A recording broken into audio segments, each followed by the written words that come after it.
There is a document in the Sova-Reeth scientific archives. It is not a military document, not a strategic assessment, not an intelligence report. It is a behavioral study, written by a xenobiologist named Dr. Sova-Reeth 40 years before the Korathi siege, published in an academic journal, read by approximately 600 researchers across 12 civilizations. The document is called Stress Response Patterns in Terran Fauna, a Comparative Analysis. It is 63 pages of careful, methodical research into how Earth animals respond to mortal threat. Page 47 contains a subsection titled The Human Anomaly. It begins with a sentence that, at the time of publication, was considered an interesting scientific observation.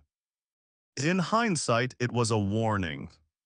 The sentence reads, "Unlike most advanced species, which demonstrate predictable flight-resistance responses under existential threat, the human species exhibits a third response pattern that has no clean parallel in any other studied species. A systematic increase in problem-solving capacity, risk tolerance, creativity, and coordinated aggression that scales directly with the perceived severity of the threat. In simple terms, most species become less effective under extreme stress. Humans become more effective. The greater the danger, the more capable they become. The upper limit of this effect has not been determined. The upper limit of this effect has not been determined." Nobody who mattered had read page 47. Until the Korathi siege. And by the time they read it, the upper limit had been determined. And the Korathi Imperium wished, profoundly and permanently, that it hadn't. The Korathi Imperium had not intended to corner humanity. They had intended to win a war. There is a difference in their minds. The war had begun 18 months earlier over a dispute that, catalogued among the long list of reasons civilizations go to war, was neither more nor less justified than most. Resource rights, transit fees, a border that both sides drew differently on their respective maps. The Korathi had 15,000 warships. Humanity's visible fleet numbered around 400. The mathematics had seemed straightforward. For 16 months they were. The Korathi advanced, human forces resisted and retreated, system after system fell. The human government relocated, then relocated again, then relocated a third time as the Korathi advance continued. By month 17, the Korathi controlled 61 human systems. By month 18, humanity had been pushed back to 7. 7 systems, everything else was gone. The outer colonies, the mid-range territories, the economic infrastructure that had supported human expansion for 3 centuries. All of it occupied, absorbed, or destroyed. 7 systems remained. And in those 7 systems, approximately 9 billion humans. The Korathi Supreme Commander, War Master Delev San, looked at his maps on the morning of month 18 and made an assessment. The assessment was, this is almost over. 7 systems, 9 billion people. A fleet that his intelligence services estimated at somewhere between 30 and 100 ships, the uncertainty itself a sign of how thoroughly the human military had collapsed. As he gave the order, "Final advance, all 15,000 ships, converge on the 7 remaining systems simultaneously. End this cleanly." He did not read page 47. He had never heard of Dr. Sova-Reeth. He advanced, and humanity, cornered in 7 systems with 9 billion people and nowhere left to go, became something that War Master Delev San had no framework to understand. The first indication that something had changed came on day 4 of the final advance. A Korathi battle group of 300 ships entered the Korath system, one of the 7 remaining human systems, and found it defended by 41 human warships. Standard engagement, 300 against 41. The Korathi commander had done this before. The 41 human ships destroyed 112 Korathi vessels before the last of them was gone. 112. The Korathi commander filed the report. She noted the unusual exchange ratio. She attributed it to desperation, to humans fighting harder because they had nowhere to run. She was correct about the reason. She was incorrect about what it meant. Day 7, a second battle group, 400 ships, a system defended by 60 human vessels. The 60 destroyed 194 before the end. Day 11, 300 ships, 33 human vessels. The 33 destroyed 147. War Master Delevson reviewed the reports. The ratios were disturbing. Not individually, any engagement could produce unusual results, but the pattern across 3 separate battles in 3 separate systems was consistent. The humans were not fighting harder because they were losing. They were fighting better. He summoned his intelligence chief. Explain the exchange ratios, he said. Intelligence Chief Varamal spread the reports across the table. She had been studying them for 48 hours. I have 3 hypotheses, she said. First, the humans have been holding back. Their visible fleet was underrepresenting their actual capability, and under existential pressure they've stopped holding back. Evidence for this. The weapons signatures in the recent engagements don't match the weapons signatures from the first 16 months, she said. Different technology, more advanced. Either they had it all along and weren't using it, or they've developed it in the past 2 months while retreating. Both options are concerning, he said. Oh yes. Second hypothesis. The quality of human tactical decision-making has increased significantly. The maneuvers our field commanders are reporting, they're not standard human military doctrine. They're more creative, more adaptive, more willing to accept losses in one area to achieve decisive advantage in another. She paused. One commander described it as fighting an enemy that had completely abandoned self-preservation as a tactical consideration. They're not trying to survive, he said. They're trying to win, she said. At any cost, which is different, she paused. Third hypothesis is related. The humans appear to have centralized command in a way that wasn't present in the earlier phases of the conflict. Individual engagements are being coordinated with each other in real time. The 3 battles I've described, they happened simultaneously. The tactical choices in each one were complementary, as if all 3 were being directed by a single intelligence that could see all 3 at once. That's not possible across 3 systems simultaneously, he said. It shouldn't be, she said, and yet the engagement records suggest it's happening. He sat with the reports for a long time. What's the conclusion, he asked. She looked at him steadily. The conclusion is that we pushed humanity into a corner, she said, and whatever happens to humans when they're cornered, we're seeing it now.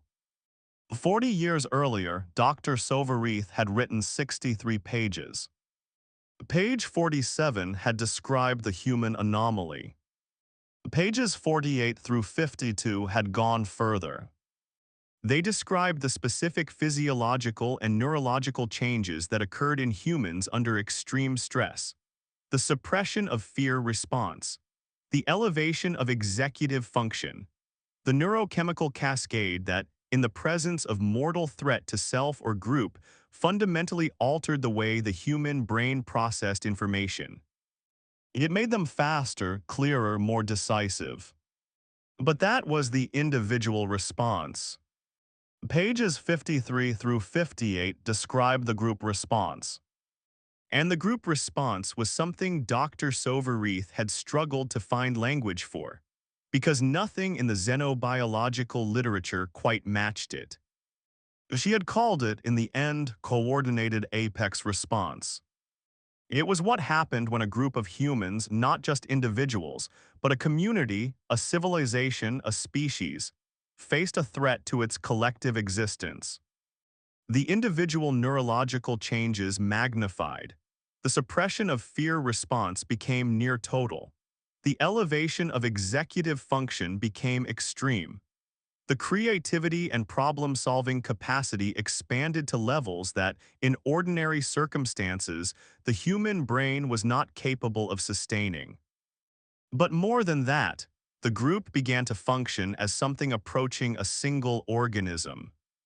Communication became more efficient, decision-making hierarchies flattened, individual self-preservation instincts subordinated themselves to collective survival imperatives. The group began to pool cognitive resources in ways that individual humans, separated, could not access. Dr. Sova-Reeth had observed this in small groups, in laboratory conditions, in historical records of human populations under siege. She had never observed it at civilizational scale. She had, in page 58, written a note to herself that she had decided to include in the final published version. The note said, "The upper limit of this effect has not been determined. I want to be precise about what this means. It does not mean the upper limit is high, it means we have no data. We have never seen a human civilization face genuine existential threat at this scale. We do not know what that produces. We know the direction, more capable, more coordinated, more willing to sacrifice, but we do not know how far that direction goes. If I were advising a civilization considering conflict with humanity, I would include this uncertainty as a primary strategic variable. Not because humans are necessarily more capable than their visible military suggests, but because the relationship between threat level and human response is nonlinear in a way that has no parallel in any other studied species. Push them too hard and you may produce something you cannot calculate. Nobody had advised the Korathi. The Korathi had pushed too hard. And on day 14 of the final advance, War Master Delev-san began to understand what Dr. Sova-Reeth had been trying to say. It began with a signal. Not a military signal, not a weapons discharge or a fleet movement or a communication from human command. A signal from human space that hit every frequency simultaneously. Civilian channels, military channels, diplomatic channels. Every receiver in the Korathi fleet picked it up. It lasted 4 seconds. 4 seconds of a mathematical sequence. Prime numbers, arranged in a pattern that any civilization capable of interstellar travel could identify as artificial. Then silence. Delev-san's communications officer looked up. "Sir, the signal originated from all 7 human systems simultaneously, perfectly synchronized to within nanoseconds." "What does it mean?" Delev-san asked. Nobody knew. 20 minutes later, they began to find out. In the Korathi system, the battle group that had been advancing on the remaining human defenses stopped receiving fire. The human ships were still there, they hadn't retreated, they hadn't been destroyed. They had stopped firing. And they had moved, reorganized, into a formation that the Korathi tactical systems couldn't immediately categorize. In the Orthai system, the same thing happened. Human vessels that had been fighting a rearguard action suddenly broke off engagement and reorganized. In all 7 systems simultaneously. The same formation, slightly different geometry to account for different spatial conditions, but the same fundamental structure. Delev-san looked at the reports coming in from all 7 engagement zones.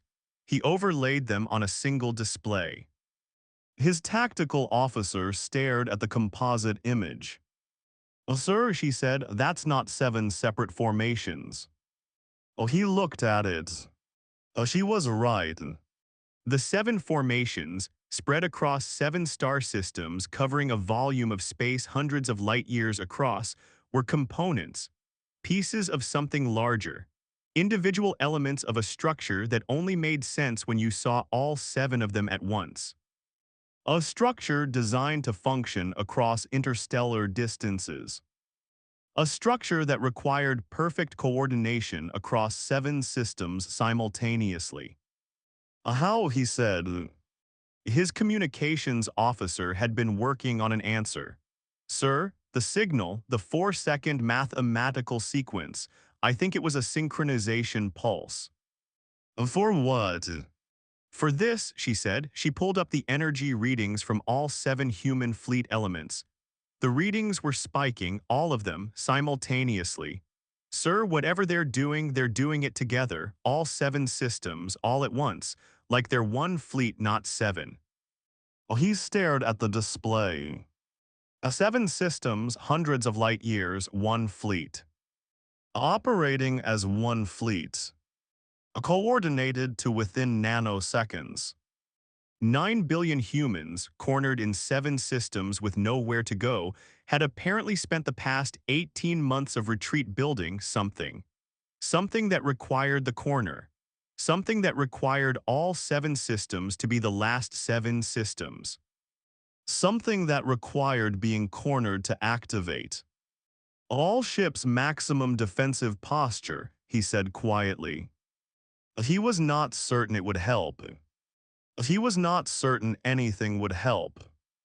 But it was the order you gave when you didn't know what else to give. Admiral Yenna Os had been in command of the Human Unified Defense for 11 months. She had accepted the command when the previous commander had died in the fall of the Outer Reach systems.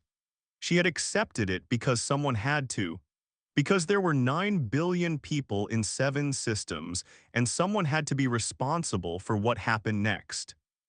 She had spent 11 months preparing for this moment. Not preparing to survive. She had accepted early that survival in the conventional sense was probably not available. The Korathi had 15,000 ships. Humanity had at last count 312 vessels that could still be called combat-capable, plus significant infrastructure that wasn't ships. Surviving a conventional war against 15,000 ships with 312 was not a calculation that produced hopeful results. So she had stopped calculating a conventional war. Well, she had instead asked a different question. The question was, what can 9 billion humans build in 7 systems in 11 months when they have absolutely nothing to lose? The answer had surprised even her. The 7 systems were now connected by a gate network of a kind that had never existed before. Not the fixed gate infrastructure of previous human construction. Mobile gates, deployable, reconfigurable in real time. Gates that could open, close, redirect, and redeploy on a timescale of minutes rather than days. 247 of them, distributed across the 7 systems, connected to each other and to every human military asset in existence. I'll tell you later. Human ships, 312 of them, had been refitted, not upgraded in the standard sense. Rebuilt. 9 billion humans included a significant proportion of engineers, physicists, materials scientists, programmers, and military technicians. 11 months of every available mind working on a single problem had produced drives and weapons systems that 6 months ago had been theoretical. They were not theoretical anymore. The 312 ships read on Korathi sensors as something unrecognizable. Because they were. And the coordination, the synchronization that had baffled Delevson's tactical officer. 9 billion humans facing extinction had produced a distributed command intelligence that no single admiral could have planned or directed. It had emerged, organically, from the particular quality of 9 billion minds all working on the same problem with the same stakes. Osai did not control it, she directed it. She was the point through which the distributed intelligence focused, the voice through which it spoke. But it was larger than hers. It was larger than any individual. It was what Dr. Sova-Reeth had called coordinated apex response. At civilizational scale. And its upper limit had not yet been reached. What followed was not a battle in any conventional sense. Warmaster Delevson's 15,000 ships advanced on 7 systems defended by 312 vessels. The 312 were everywhere at once. Through the mobile gate network, a ship could fight in Korathi system, transit through a gate, and appear in the Orthai system within minutes. The same ship, different position, different engagement. The Korathi could not pin them, could not surround them, could not apply the numerical superiority that had driven 16 months of successful advance. Every time Korathi forces concentrated, the human ships dispersed. Every time they dispersed to cover multiple systems, the human ships concentrated. Through gates that opened and closed faster than Korathi tactical systems could track. The weapons the rebuilt human ships carried were not things the Korathi had encountered before. They were things that had been theorized and modeled and calculated by 9 billion people who knew that if the theory was wrong, there was no second chance. The theory was not wrong.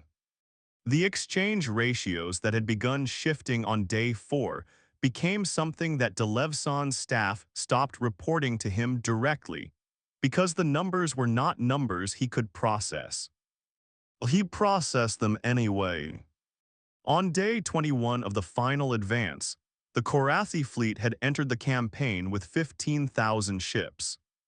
They had taken losses in the advance, 216 here, 194 there, small numbers in the context of 15,000.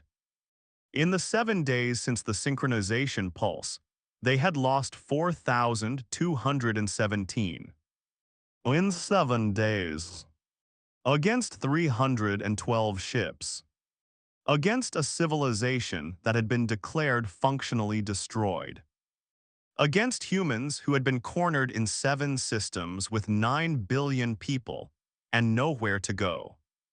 Delevson looked at those numbers for a long time. Then he opened a channel. Admiral Osei was not surprised by the call. She had been expecting it since day 19. She appeared on Delevson's screen looking exactly the way she had looked for 11 months. Tired, steady, the expression of someone who had been carrying something heavy for a long time and had learned to carry it without showing the weight. "A war master," she said. "Admiral," he looked at her. He thought about the exchange ratios, about 4,217 ships, about page 47 of a document he had just been briefed on 2 days too late. "I want to understand something." "I'll ask," she said. "The past 7 days," he said. "What you've done, the gate network, the weapons, the coordination." He paused. "Could you have done this before we cornered you in 7 systems?" She was quiet for a moment. "No," she said. "Why not?" She looked at him steadily. "Because we didn't know we could," she said. "We had the components, the theory, the capability in pieces, but assembling it required a specific condition." "Being cornered." "Being cornered," she confirmed. 9 billion people with nothing left to lose working on one problem, not sleeping, not stopping, not calculating whether it was worth the cost because there was no cost calculation left to make. She paused. "We didn't know what we were capable of, we had to find out." "And now you know," he said. "Now we know," she said. Well, he sat in silence. "What do you want?" he asked. "What we've always wanted," she said. "The 61 systems returned, the displaced populations resettled, recognition of the original border dispute as a matter for negotiation rather than force." She paused, and something else. "What?" "A conversation," she said, aft. Are the withdrawal about what just happened, about what it means? She looked at him steadily. Not for us, we know what it means for you. Well, what does it mean for us? She was quiet for a long moment. It means, she said carefully, that you should never corner us again, not because we'll do what we just did, but because what we just did, we don't fully understand it ourselves. We don't know the upper limit. We didn't know this was possible 2 months ago. Oh, she let that sit. We found out what we become when you corner us, she said. We'd prefer not to find out what's beyond that.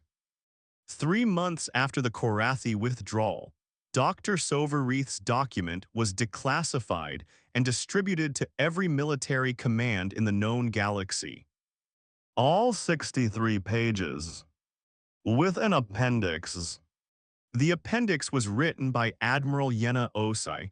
It was 4 pages. It described the 11 months of the Korathi siege, the gate network, the weapons development, the coordinated apex response at civilizational scale. It was clinical in its description, precise. It read like a military after-action report, which it partly was. The last paragraph read, Dr. Sova-Reeth wrote 40 years ago that the upper limit of the human stress response had not been determined. After the Korathi siege, I can confirm that we have determined it. We have not. The 7 days of the final defense represent, to our best understanding, approximately 40% of what the coordinated apex response is capable of at civilizational scale. We reached 40% and the Korathi requested terms. We do not know what 60% looks like. We do not know what 100% looks like. We hope not to find out. Finding out requires a condition we have no desire to repeat. To any civilization reading this document, we are not inviting conflict. We are not making a threat. We are providing information that we believe is relevant to any strategic calculation that includes humanity as a variable. The information is this. We do not know our own upper limits. We know the direction, we know the trigger. We know what the first 40% looks like. We do not know what happens after that. Neither does anyone else. That is the most important thing we learned in 7 systems with 9 billion people and nowhere left to go. Oh, she signed the appendix. Oh, she submitted it. She went back to work. There were 61 systems to help rebuild, 9 billion people to help resettle, a civilization to reconstruct from 7 systems outward. And somewhere in the back of her mind, filed carefully alongside everything else she had learned in 11 months, a question she returned to sometimes in the quiet hours. 40%. What was the other 60? She didn't know. Nobody did. She found most days that she was glad for that. And on the days when she wasn't, when the question felt less like uncertainty and more like potential, she filed it back where it belonged. Then went back to work.